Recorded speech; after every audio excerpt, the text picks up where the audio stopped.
Welcome back to Deep Thought. We're going through 999, and we are in a long straight hallway. Hooray! It's where I've always wanted to be in a life or death situation.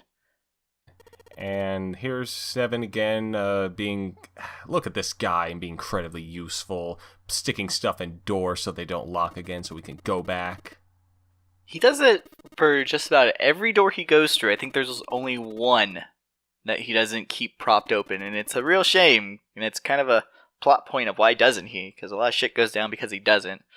But we gotta keep it ambiguous. Is it a plot point, or is it just a tick? Who knows? It's who knows. I mean, we're still not even sure what Snake's deal is. We just know he's blind. Ooh. And they try to make it magic blind at first, and then he's just regular blind. But no, because of this, that first class cabin is a room that we can go back to. There's only 2 rooms in this whole game that you can do that, and the first class cabin is one of them. Because we're gonna have to come back. There's a reason. Yeah. You'll see why in the future, and trust us, it's gonna be amazing. I mean, we could have even gotten glimpses of it. I know I hit the flag my very first playthrough. It's let's just hit that now so I don't forget it. But if you just follow the puzzle as intended, you kind of miss a lot of. There's a section in that room that gets missed. Yeah, and I'll say now it's not the toilet. Aww. Because there is actually no feasible reason to go to where the toilet is, because there's no part of the puzzle there. Just the bathtub and the dirty water. And of course flavor text if you want that, but that's not required. No, I mean, I guess if you want to continue the saga of Junpei squishing every bed and chair in the ship as he can, and hear him make a pun about every single one as well. I didn't realize how much of a punster Junpei was until I went back and went through all the texts as well. In the regular text, he's kind of every-manish, and yeah, he's lighthearted, but he doesn't outright make gross puns like he does in the flavor text. He is awful. I almost hate him because of how bad his puns are. Maybe that's just the PTSD talking about previous experiences with puns. Yeah, well, because I mean, Phoenix Wright games, they have punny humor, and I feel like 999 is trying to hit those same comedy chords, but it's so weird in this game in particular because people will just bust out in jokes and at puns, and it's you guys are in life or death situation.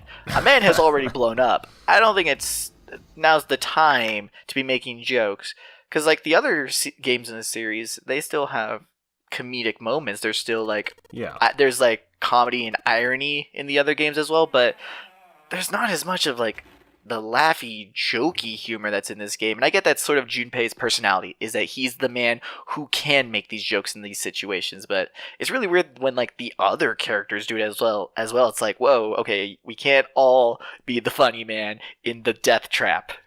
Yeah, that seemed to be a focal point of criticism for the game for some folks, how there was a weird shift in tone in a lot of places in the game between it being incredibly serious and deadly and super fun time, happy, laughy, good. Oh, we're gonna drown, but we're all friends here. Shit like that. That never really bothered me, honestly. I thought that the humor that was present throughout the game was welcome and kind of necessary in some places. It made me feel sure, this isn't a very serious situation, but I like how it shows that despite the circumstances, you shouldn't quite take it too seriously, and it shows in the abundance of humor. No, I get it, because, like I said, with Junpei, it's acceptable.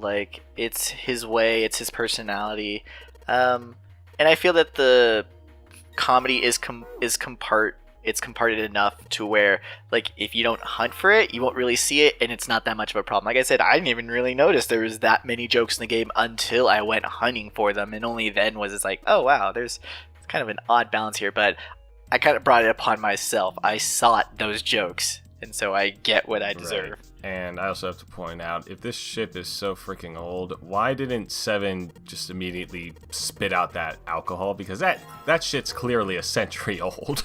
And it was an open bottle too. Like you can you can kind of pass with maybe a closed bottle, but yeah, no.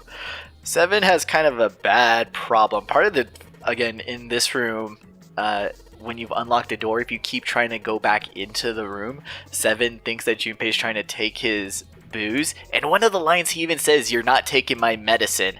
So it kind of throws in the fact that 7 probably has alcoholism problems, or at least he self-medicates with alcohol at the very least, which is still really sad for this character. And again, this is also the game where we get laughy haha jokes.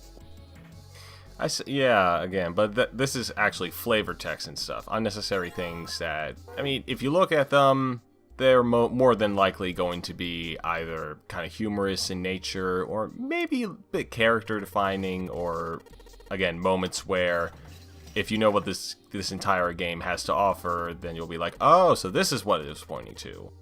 Yeah, because I feel like what you were saying, the flavor text reveals the extremes of the characters. Everyone's pretty much at their average in the main plot line and in the group conversations. You really only see their extremes in the flavor text. It's only then that you see, 7 might have a drinking problem, or Snake has kind of a thing with lights, and there's also one really weird one in this room too, where he gets really depressed about the stained glass mirrors, and I'm not quite sure if it's meant to be a sad moment because, he's blind so he can't enjoy stained glass, like the visual of it, or if it's implying that something involving glass is what caused him to go blind.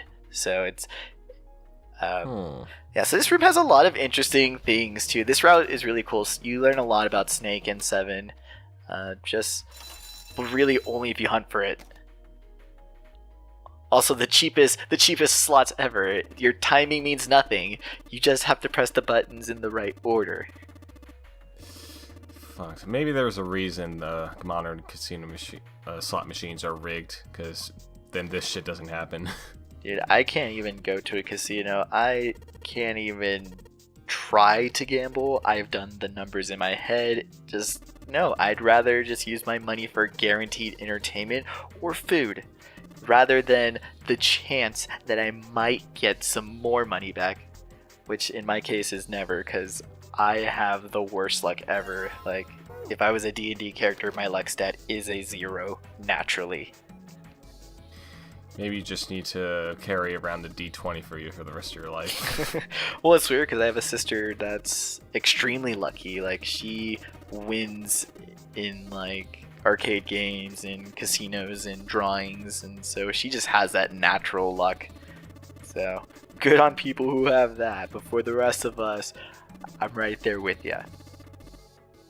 Oh boy, here we go again with Snake, trying to prove that he's better with everyone just because he's blind. I mean, even with the extra help, I doubt you could beat me at Mahjong. I don't even know how to play Mahjong, and I could beat you. But yeah, he says a lot of stuff that pertains to his ailment. He mentions a few things. He does mention that he could beat a man in a fight. He mentions that he could beat him in Mahjong, so long as they remove the red tiles, which is... that's an old... that's a manga reference, isn't it? There's a gambling manga where the red tiles in Mahjong are a plot point or something. Huh. I'm not sure. All I know is of board game manga is Hikaru no Go. God, that was my shit for a year, and I lost interest in it. What a fucking weeb. I know, right? But anyway, Baccarat. It's kind of a weird game. It's kind of sort of like blackjack, but only if 9 was the highest number that you could reach, and no matter how high of a number you get, you always go with the first digit, and none of the second digit doesn't count. The tens one, I mean. I mean, I get the idea of it. It's if you're gonna use a card game in your game that has the whole digital root thing, might as well use Baccarat, since it cuts out the whole tens place and only looks at the ones place. Yeah. Also, again, the number 9 showing back up again, because 9 is the strongest hand in Baccarat. Of course, the main goal of this puzzle room was for us to gather all of these cards in order for us to play a little round of Baccarat with, I don't even know who. Who the hell are we playing against again? Well, against the banker. The banker is Zero. I mean, that's kind of the whole point, is that Zero set all this up. But it's kind of funny that all the cards we get are of the spade suit, which is usually, ill fortune, death, as opposed to diamonds, which are wealth, clovers, which represent good luck, and hearts representing love or passion there. So for some weird reason, spades are like the one bad suit in cards. And of course, all the cards we get have to be of that death suit. Because you're going to die no matter what, or at least that's what the game tells you. And another interesting thing, it doesn't really affect gameplay at all, but you don't necessarily have to lie down 5, 6, and 7, which is what I just did. You can also lie down 2, 3, and 4, because they both add up to 9, so they both have the same solution to both of these puzzles. Yeah, I thought that was something that was kind of neat, that the solution to these two puzzles are completely interchangeable. You could do 2, 3, 4 for this puzzle, or you could put 4, 5, 6 for the other. They both give you the exact same digital route. And it's all kinds of math trickeries like that, how this whole nonary game even works, really. Slowly into there. How exactly does this machine recognize these cards, which are made of paper, first off, of some sort of paper? I don't know if you know, but around 1911, they had microchips in their playing cards for just a short stint in history. That's why this 20th century ship has a microchip scan reader for its card puzzle. Alright, Zero was a very forward-thinking man in his death plots and traps. Let me just look that up on Wikipedia just to make sure. Yeah, confirm it. Yes, of course, the card reader section in the Wikipedia article. I can't believe I missed this. It says here that the Titanic was equipped with very high-tech infrared card readers that were transported from the future of the 21st century through a time machine created by H.R. Geiger. Welcome to Zero Escape. Logic means nothing, but science is everything. Science. Yeah, and this gate here, which was briefly referenced in the last route that we went to, is yet another thing or door or object in your way that you unlock and has a planetary symbol on it. Yep. We have the sun. We've seen the Earth one. This... You can do a route here where it's kind of neat, where you get the Venus symbol, and then you get the Mercury symbol afterwards, and they do this whole joke where I think it's actually this route where the Mercury symbol represents Lotus, because it's a female symbol with devil horns. Yeah, they do it in the other route as well. In this route, Seven thinks it's incredibly funny because he hates Lotus. And in the other route, Lotus is with you, and when Junpei points this out, she beats the shit out of him. Or at least grabs his hair and proceeds to beat the shit out of him. As she's right to do. Yeah, of course. I mean, Junpei, it's rude to insult a lady. It's rude to insult anyone when they're going through a death trap and they got kidnapped in basically, like... She basically got kidnapped in her hobby uniform. It'd be like if someone just went to karate practice and got kidnapped then, and he's in this death trap in his karate uniform, and everyone just thinks, oh, he's a great karate guy. It's like, that was only like my third lesson. I just happened to get kidnapped at the worst possible time. Yeah, that's just a hobby for her. It's kind of creepy just thinking about that she got caught. She got kidnapped in that thing. Yeah, like that's probably... She wears that maybe like 3% of the time, but it's the one now that's associated to the character. But it's fiction, so it's okay. And as you may notice, this route here is essentially kind of the same thing leading up to, of course, the hospital room and the missing parts for the Reds, and of course, Snake's disappearance. It's all just from a completely different perspective since we are on a completely different route. So, considering this is all the same, I thought this would be a good opportunity for us to talk about Zero Time Dilemma. Oh, God. Yeah, because when we started this playthrough, Zero Escape was a game sequel, and hopefully we were praying a game after that. Now it's a completed trilogy. Yeah, And so general consensus is that the third game is the fans consider it the black sheep of the series, and I can kind of see that, but I don't know. I've only played through it once, and it was the 3DS version. I should really get the PC version at some point, but I still really liked it. I mean, to be fair, I will admit it's the least best entry in the series, but I still liked it a lot. I'm gonna agree with you. I'm gonna even in your sentiment that it's the least good of the three games, but I mean, it gave me what I needed. It concluded the whole virus epidemic. It finished it up. It had its own nice, good existential twist. It brought in some new sci-fi things. Like, yeah, the production was shoddy. Yes, characters are not who they should be. Boo on that. And yeah, the game doesn't start getting good until you hit that momentum change where the game just starts going a million miles an hour. But man, when it goes fast, it's so fun. It's so fun when you get to that point of the story where it just goes and it's beat. Like it's almost like you're playing Chrono Trigger or something where you're just getting all these different story climaxes at the same time, and when they all hit, it's like a fireworks show, and then it sizzles out, and you're like, wait, that was it? Fuck. I mean, a snail? That's it? The entirety of this series, all of the events that occurred, all the trauma that's been endured by these fine gentlemen and ladies, all because of one single snail. But we won't say exactly how, because hell, maybe someday we'll check out Zero Time Dilemma. But regardless, I really like the structure of the game, how it's all just completely separate chunks of a completed timeline, or should I say timelines. I could see where some people got tripped up that some of the timelines needed to be replayed for probability's sake. I mean, with the whole graphic novel format, I mean, the story is presented to you. You don't have to. I don't know. It just seemed. I know to me it felt different having to replay the cutscene, because eventually, based on actual probability, the cutscene would change, and then I would proceed through the story. Like, that to me was like, wait, what?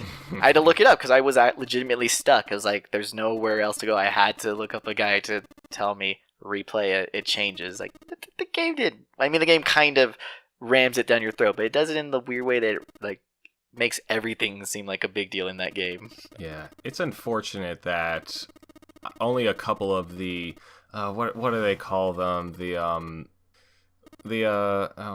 forget what they're called, but it's like the sequences that you just kind of explained, where you have to make a choice of some sort, and that can either split off into a completely different timeline, which it usually does. I thought those moments were literally called make a choice. Like, they even had the little clicking clock for some of them. Yeah, they called it something else, but it was the game. It was the game's seek away. Because that was the whole point of the third game, was that this was supposed to be the one where it's more about your choices. I mean, the whole thing where they had Sigma in that death trap, and it was like, will you let Sigma live or die? It's like, we already know there's time travel in the game, guys. I don't give a fuck.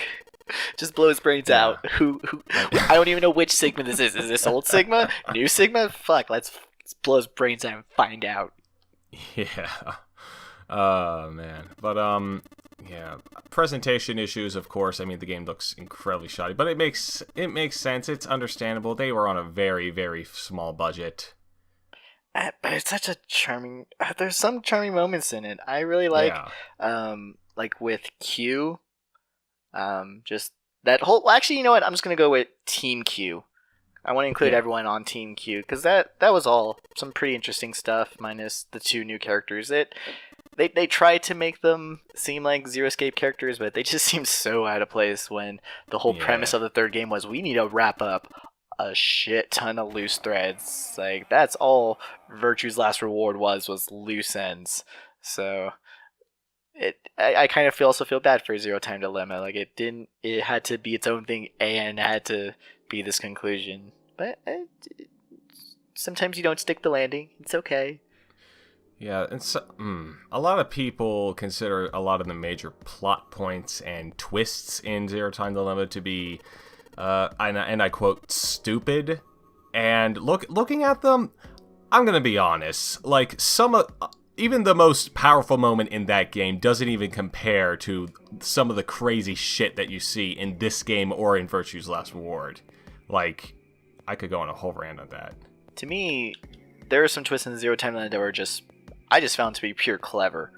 And he's like, like, I didn't even. It was a legitimate twist. I didn't even consider that perspective. Like, everything in Virtue's Last Reward, I don't know. They try to explain just a lot of oddities with the twists, but Zero Time Dilemma, I had no idea what was going on until the twists. Yeah. And I think for me, though, the biggest flaw of that game would probably have to be the puzzle rooms, because I'm going to be honest with you, I don't remember a single one of those puzzle rooms except for maybe one. There's one that involves, like, because it's colonies of cells, and there's different colors for different ones. There's, like, monocells, and there's these two double cells or whatever. I remember that room. And there's one with a light that changes the room setting, but they did cooler shit like that in Virtue's Last Reward. Like, everything felt like a weaker version of the Virtue's Last Reward trap, which was kind of sad. The one I remember in particular, I think it was one of the first ones I did in the game, mainly because of its loose structure, and it involved appendages. Oh. Yep. That's the only one I remember. The other ones, I mean, they were okay. It was fine, but it's not very memorable. I think my big thing too is just that, I don't know, like, the ship setting in this game is very unique. It is very striking. It's something that people probably remember about this game. If people don't even remember the crazy plot, it's usually like, oh, isn't it the one with the people on the boat? It's like, you can at least get that far with 999. With 2, when you had the base, that was so different from the boat that it's like, okay, it's unique in that sense. At least it's not a boat. And then you had the shelter again in Zero Time Dilemma, and even though from the plot perspective, them being similar makes sense, just the fact that you made these two settings similar kind of draws the comparison between their traps, and thus you can see the inferiority of some of the Zero Time Dilemma traps to Virtue Last Reward traps. It's because the settings are so similar, whereas you would never confuse a room in 999 for one in the other two games, because the ship setting is so good at differentiating it. Yeah, and the ship setting just incorporates all the things that you would probably find on a cruise liner, such as the Titanic, or hell, even the Gigantic, which, I mean, they clearly mention here as they're talking about right now. We are referencing the gameplay. We didn't, like, go off the screen or anything. See, we're still paying attention. But, yeah, and with Virtue's Last Reward, it's just this gigantic facility that has all these rooms in there, and they have a specific purpose. And while Zero Time Dilemma does have that as well, I don't think they really incorporate those rooms as the majority of those rooms in Zero Time Dilemma as well as they did, given certain plot points in there. Again, just trying to avoid spoilers. Yeah, like in the second game, every puzzle room felt like a real room. Like the sort of little section that was outside, how it had even a little lab for testing all the plant vitals and stuff. Like, everything felt like a real place. The shelter in Zero Time Dilemma, it's like, here's my trap room. It's like, y'all, you didn't even try. You didn't even, like, here's the room where the light switch changes it to different types of locations. For what reason? It's why? All right. And given all that, though, I gotta ask you, Mexi. I've looked at the game over and over and over again, and it did cover up a lot of things, but there are a couple just very hanging, not very hanging, but little tiny loose plot threads that may or may not indicate something, perhaps in the future. So, I gotta ask you, do you think there's gonna be a fourth one? Sure, why not? Sure. Okay. If there is, there is. If there's not, there's not. I'm kind of happy with what I got. Yeah, honestly, that's how I feel as well. But if there's more, hey, sure. Yeah, regardless, I'm still very interested in what Kotaro has in store for the future. What's he doing? Project Psycho, something like that? Yeah, he's doing some other stuff. Occasionally answering Twitter questions that weren't completely cleared up in the game, like, what did Junpei go to college for? Turns out it was Bitcoin economics. Oh, God, the crash must have killed him, man. I love the Kotaro so much. And we'll see you on the next episode of 999, where we talk even more about Kotaro.